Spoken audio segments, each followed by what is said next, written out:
аталықты орта мектебінің 7-ші сынып оқушысы Асылбек Тұртас. Менің зерттеу жұмысымның тақырыбы экологиялық қалдыққа айналған шарлар. Зерттеу жұмысымның мақсаты шарларды жер экологиясының әсерін зерттеу. Зерттеу жұмысының өзектілігі аспанға шарларды ұшыру бүкіл әлемдік экологияға зиянын тигізу. Жыл сайын аспанға шарлар ұшыру артып келеді. Күн сайын есептесеңіз, онда жылына миллиондаған адамдар шар ұшырады. Жоғарыға ұшқан шарларға не болады? Осы жұмыс мені қызықтырды.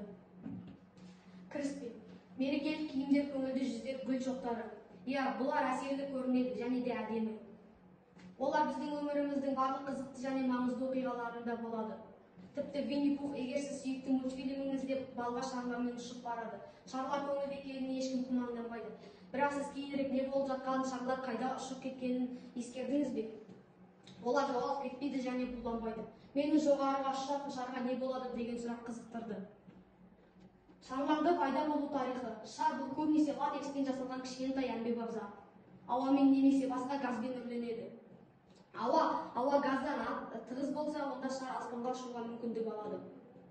Шар өте ескі ойыншық, отсектер мен ауамен толтырылған жануарлардың ішектері мен асқазанын құрбандыққа шалу арқылы пайда болған. Еуропада қаңғыбас өріншілер жануарлардың ішектерін доп ретінде пайдаланған. Балалар мұндай шарлармен жарты 100 жыл бұрын ойнады. Оны ішіне су құйып, су бомбасы ретінде пайдаланған. Жоғары сапалы өндіретін шарлар табиғи латекстен жасалған. Бұл экологиялық таза материал. Ол жақсы икемділікке ие. Үлкен штетінде шарлар хлоропеннен жасалуы мүмкін. Үлкен шарлар дирижабльдер және берілген пішіндегі фигуралар винил пленкасынан жасалады. Фольга шарлары темір үгітіндісін қосу арқылы жасалады. Жеткілікті ұзақ ұшудан кейін латекс шарлары аспанда 14 сағатқа дейін тұрады. Ал өңделген шарлар бірнеше есе ұзақ уақытқа дейін тұрады. Жерге құлаған немесе жарылған шарлар көбінесе жабайы аңдар үшін өлімге әкеледі.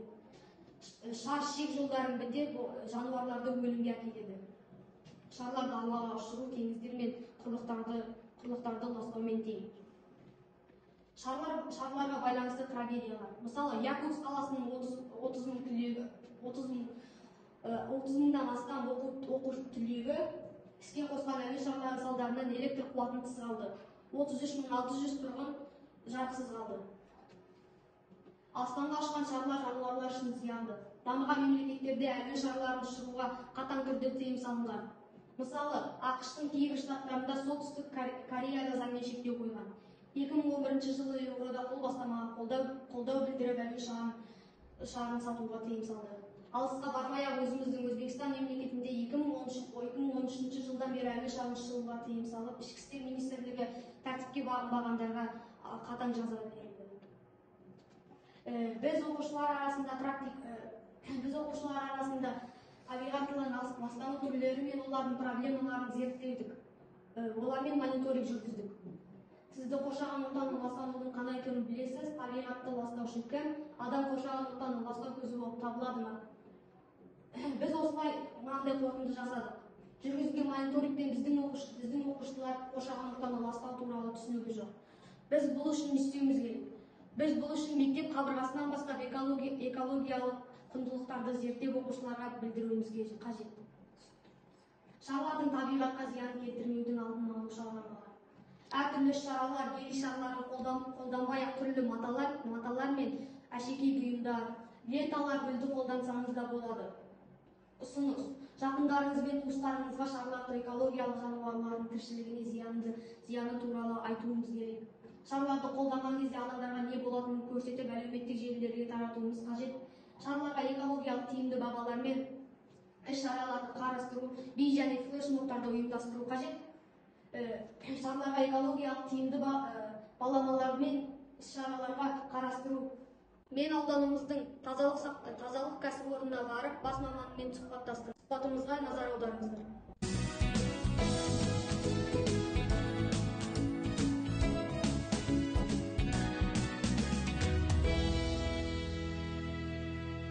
Канарова София, осы мекеменің басқарушысымын.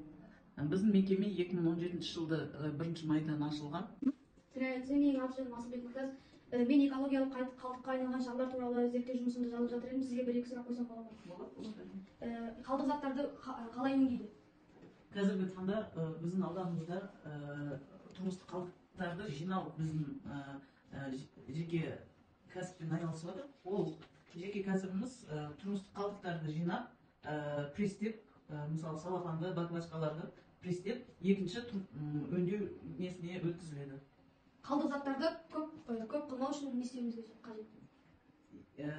Енді бірінші талабымыз баклажкаларды әр жерге тастамай, негізінде сорттау керексіздер. Енді біздің қазіргі таңда ондай неге жеткен жоқпыз. Оны сорттап, мысалы қағазы бөлек, баклажкасы бөлек, не бөлек болу керек. Ауданымызда қалдық заттарды жинауда және өңдеуде қандай жұмыстар атқарылып жатыр? Қазіргі таңда бізде ауданымызда 7 ауылды қамтамасыз етеді. Енді олардың қалдықтарын өңдейміз, Құдай бұйыртса 7 ауыл. Енді Құдай қаласа осы Көгершін ауылы, Қарқыстан ауылдары қосылай деп жатыр. Сұхбаттасқаныңызға рахмет. Қорытынды, шарлар мерекені безендіру үшін басты құрал болып табылады. Оны басты құрал қылмай-ақ өзіміздің қолдан жасалған бұйымдарды қойсақ та болады. Мен таза әлемде өмір сүргім келеді. Біздің минуттық қуаныштық салдарымыздың артында не болатынын туралы бірге ойлайық. Жоба барысында гипотеза расталды. Аспанға ұшырылған шарлар жануарлар мен жердің экологиясына зиян тигізеді. Менің жобам бұл барлығымызды бала кезден бастап айналаңызда қолайлы өмір сүру кеңістігін құруға, табиғаттағы мінез-құлық ережелерін сақтауға, бір сөзбен айтқанда қоршаған ортаны бірге дамытайық. Бірінші, экологиялық заңдарды оқып орындаңыз, табиғаттағы мінез-құлық ережелерін сақтау және орындау.